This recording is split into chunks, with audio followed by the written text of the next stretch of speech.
Welcome back. All right, so as I continue my look at teams that lost in this year's playoffs, we're up to Tampa. Tampa's a difficult one. Tampa had a pretty good regular season. They finished 47-27 and 802 points, but they lose in the first round for the third straight year. When we look at it, in 2023, it was a 6-game loss against Toronto, and that was understandable. They'd gone to the Stanley Cup final the previous 3 years in a row, so not being able to get over the hump in the first round of 2023, not that big a deal. Last year, they lost in the first round to Florida in 5 games. This year, they lost to Florida in the first round in 5 games. Florida right now looks like maybe they do repeat as Stanley Cup champions. So does that temper any idea on what the Tampa Bay Lightning might do? If you know that you've been defeated by the best team in the playoffs 2 years in a row, does that mean you're close? Especially since in the exit interviews and the way that the Tampa Bay Lightning looked at the series this year, even though it was a 5-game loss to Florida, they felt that it was a much better 5-game loss for them, that there was definitely some reason for hope there. So do you run this back another year? Do you make big changes? Do you try to make big changes? They're not in a great cap space situation right now either, so it will be interesting to see what they do. But it does sound like GM Julien Brisebois very much safe in his job. John Cooper is expected to be back in the fall as the coach as well. So those jobs are staying as they are. Now, Nikita Kucherov, excellent regular season player. We know this. 78 games, 37 goals, 84 assists, 121 points this year. Remarkable totals. In the playoffs, 4 assists in 5 games. So no goals in those 5 games. And it's interesting because Kucherov, they win the Cup in 2020 and 2021. But there has been talk about Kucherov and his playoff issues over the years at times. It is definitely tempered by Stanley Cup wins, but there are definitely times that it feels like Kucherov is shut down in the playoffs. And from a goal-scoring perspective, that happened. Brandon Hagel, 82 games, 35 goals, 55 assists, 90 points. Only played 3 games out of the 5 in that series against Florida and did not record a point. Braden Point, 77 games, 42 goals, 40 assists, 82 points during the regular season. In the playoffs against Florida, 2 goals in 5 games. Jake Gensel had a good regular season and playoffs. 80 games, 41 goals, 39 assists, 80 points in the regular season. In the playoffs, 5 games, 3 goals, 3 assists, 6 points. So the most productive player for Tampa against the Florida Panthers.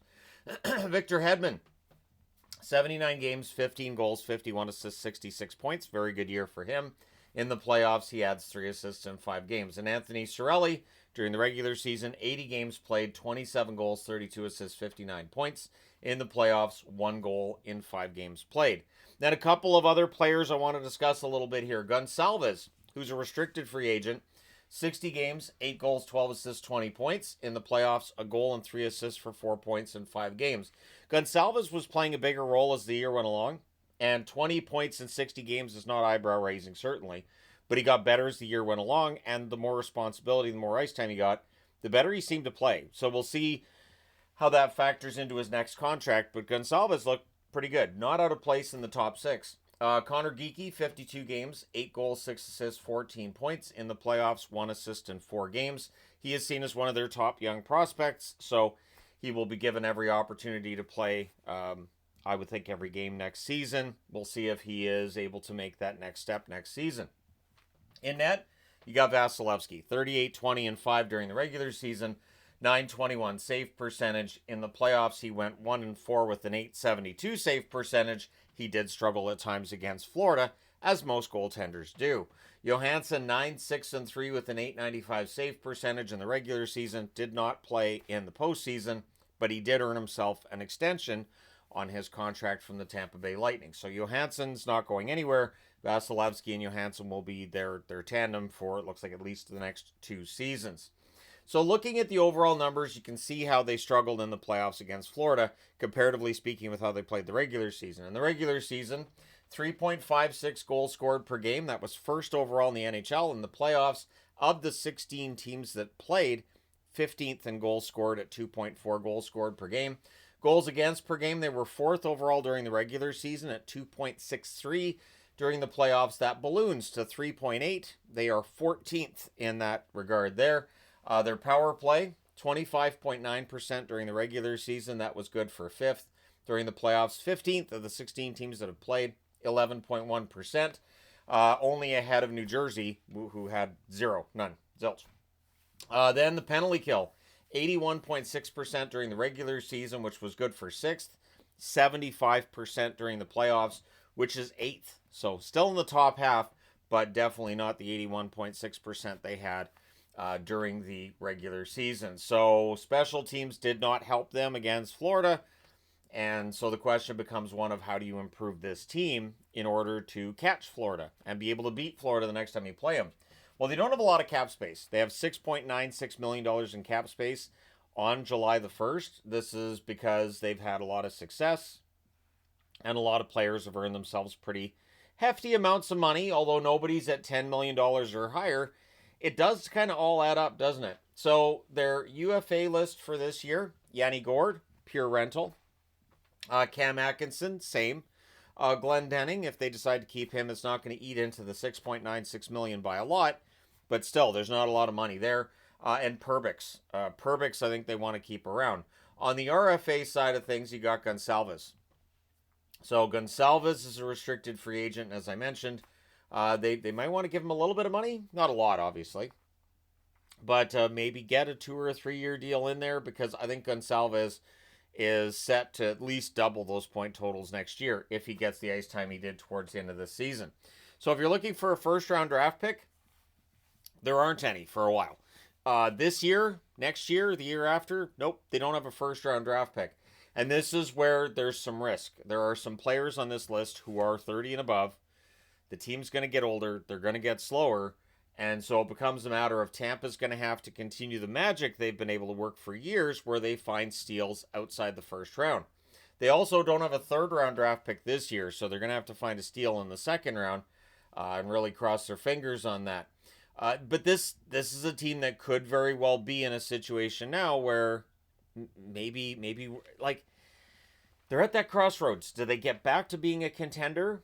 Or are we going to see them fall out? Is this another Pittsburgh-Washington type situation where a team's kind of falling off the pace a bit and in the playoffs it kind of shows up, but are they going to try to stay in it? Are they going to accept they need to do something to get a little bit younger? That's going to be interesting. But looking at their contracts, none of these are bad contracts. Kucherov, $9.5 million until 2027. Obviously a bargain. $9.5 million cap hit until 2030. I will go ahead and say that's a bargain as well for a 40-plus goal scorer, a guy who can score 50 as well. Jake Gensel, $9 million till 2031. No problem with that either. Gensel, point per game both in the regular season and in the playoffs. Brandon Hagel, $6.5 million till 2032. That is a absolute bargain. Huge bargain there for Hagel. Cirelli, $6.25 million cap hit until 2031 as well. And yeah, Cirelli, I can't find any fault in that either. Cirelli's a very good two-way forward. Victor Hedman, $8 million till 2029. He's 35, he's 34. I think he turns 35 in December. But Hedman obviously is still playing well, and I think there's no reason to think that contract's going to age badly. He's still in the 60-plus point range, so that's pretty darn good for a defenseman.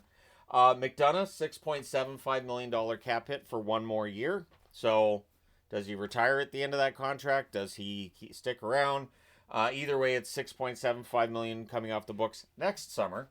Chernak, $5.2 million cap hit until 2031. And Vasilevsky, $9.5 million cap hit until 2028. All of these contracts are good, but they get pricey. And as you start adding it all together, you realize even with nobody being at that 10 million plus range, eventually kind of run out of money for everybody, and it gets a little bit tighter and a little more difficult. And it does make it more difficult to get those young players when you're trading away first-round draft picks as often as they have in order to stay in that contending spot that you covet so much. Now, one storyline to keep an eye on this summer, and I don't know if it's going to come to pass this summer, this coming fall, Isaac Howard.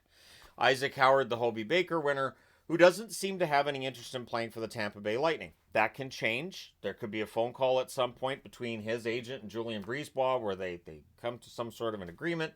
But Isaac Howard is exactly the kind of forward Tampa needs in this lineup. He's a good young forward who likely can jump right in and play well right off the hop. and he won't be expensive. And that's something that Tampa needs. So if they do end up having to trade Isaac Howard, I would think you have to get another young player back in return. So they'll probably want somebody back who is similar to Isaac Howard that they know they're going to be able to sign. So maybe there's another player somewhere that a team can't sign that they drafted, that they make a phone call to Tampa and go, look, we can switch this. You give us Howard, we'll give you this prospect. You can sign him, and bam, it's done. I don't know if Isaac Howard has enough value to warrant maybe a first-round draft pick at this year's draft. And I only say that because as we get later into the first round, those draft picks aren't seemingly going to have as much value as they might in other years. So maybe Isaac Howard gets traded at the draft. Maybe he gets traded at the draft without a first-round draft pick going to Tampa. Maybe that's where a prospect comes in. But that's going to be interesting to see. One other note around the Tampa Bay Lightning is they have become another one of those teams that are moving to Script Sports. The move to a network agreement where you can have all your local games on for free for the locals seems to work pretty well. And so they're the latest to move away from what was once Bally Sports. It's FanDuel Sports now. They're moving to Scripps. So another one that's moving away from that FanDuel regional broadcasting setup and kind of have, I think there's a little more control. I think the overhead probably drops down a little bit. But either way, Tampa makes that move as well. We'll see if Florida follows suit, because Florida's been on the formerly known as Bally's as well for a long time. But yeah, Tampa's in this interesting spot where I could see them, with the right moves, being right back to being a contender next year. They have been eliminated in back-to-back years by a very difficult Florida Panthers team.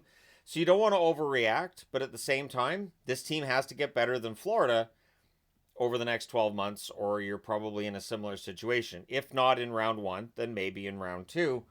And this is that difficult place they find themselves in. They're good enough to get, a pretty good seeding in the playoffs.